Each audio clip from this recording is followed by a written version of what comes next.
Greetings fellow Whovians and welcome to Timey-Wimey Review. I continue my horror season throughout October by reviewing the Fourth Doctor story, The Brain of Morbius, originally broadcast on BBC One in January 1976. Just in case you don't know the plot, the Fourth Doctor and Sarah Jane Smith have been forced by the Time Lords to land on the planet Karn.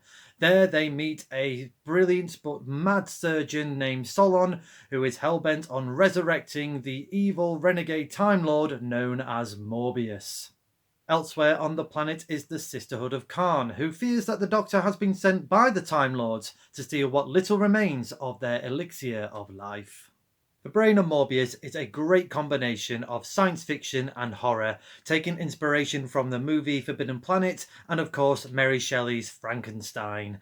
This script was originally written by Terrance Dick, who has a different life for Solon. Originally it was going to be a robot that went around the planet scavenging what remains he could get to create Morbius, but it had to be heavily re-scripted by Robert Holmes and took a life on its own, with Solon being played by Philip Maddock. And after a bit of a heated argument, it turned out that it was written under the pseudonym Robin Bland. Like my review of The Seeds of Doom, The Brain of Morbius has a great cast of guest actors and actresses. I'll start off with Philip Maddock, who plays Solon, the crazed surgeon, as you will, and whatever role that he plays, he just has that great stage presence. He's been in Doctor Who before a couple of times in the classic series of Doctor Who, and of course he had a memorable but great cameo in the movie Dalek Invasion of Earth. But again, a great actor, and he did a great performance as Solon.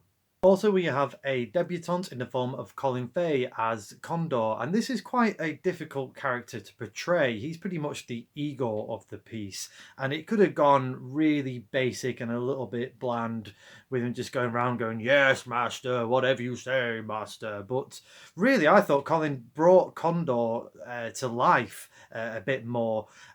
He's not really, obviously, the intellectual equal to Solon, but he does manage to outsmart him in some areas, and obviously having the strength and also having that hook for a hand, and begging for his master to give him his real hand back, and the big reveal to what happened to his hand later in the episode. It's some really good fun and clever writing, and some great performances.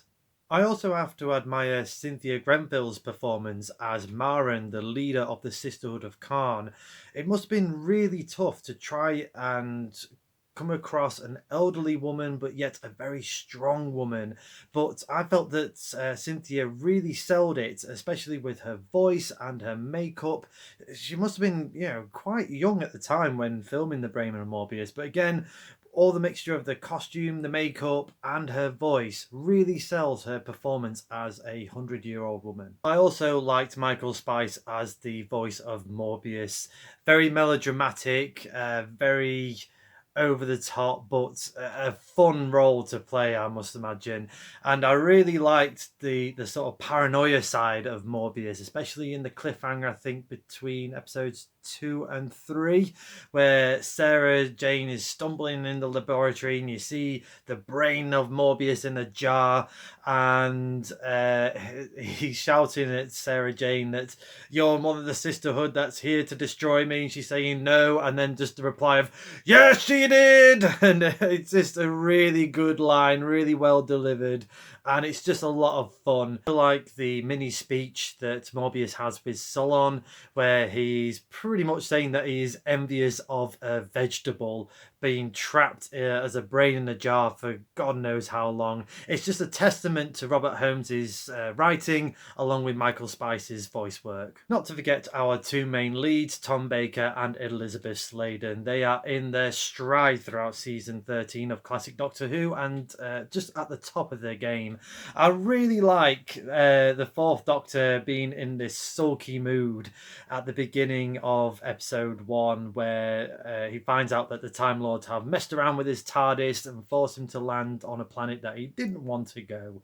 And Sarah Jane is just having to try and pick up the pieces and turn the Doctor's frown upside down, and it just doesn't quite work.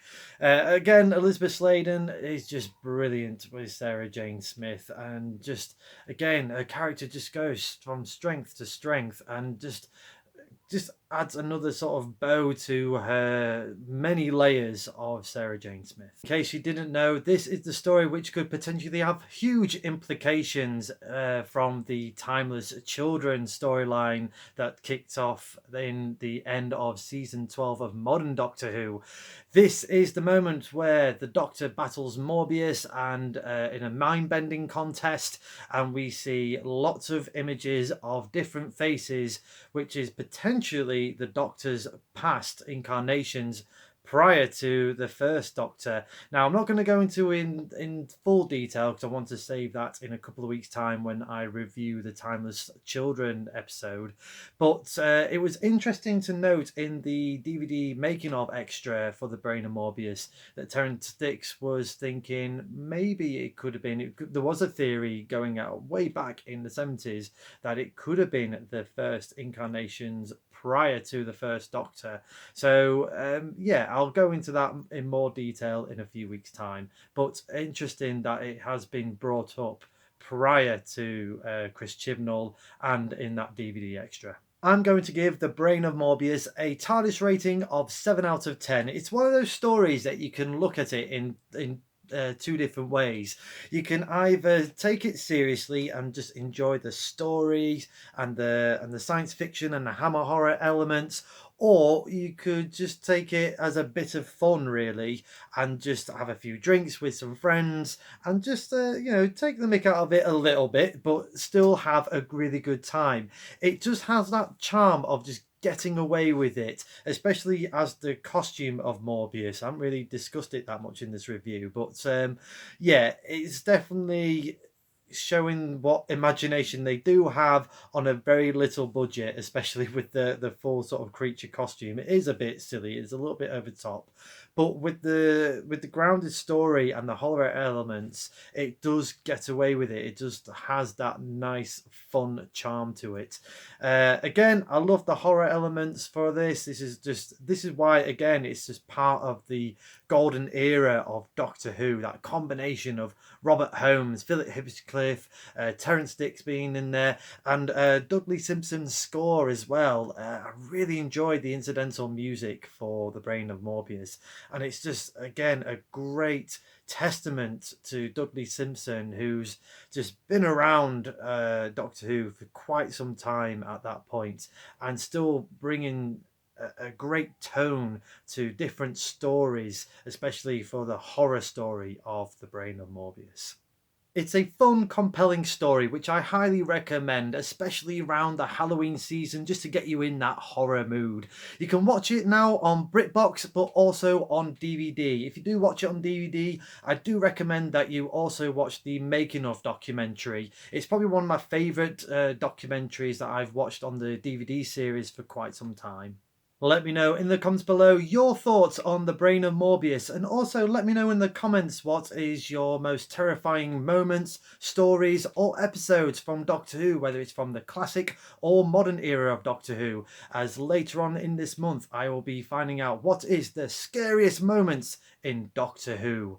Next time on Timey Wimey Review, though, I will be reviewing something from a very dark period in the classic era of Doctor Who, something that is truly terrifying.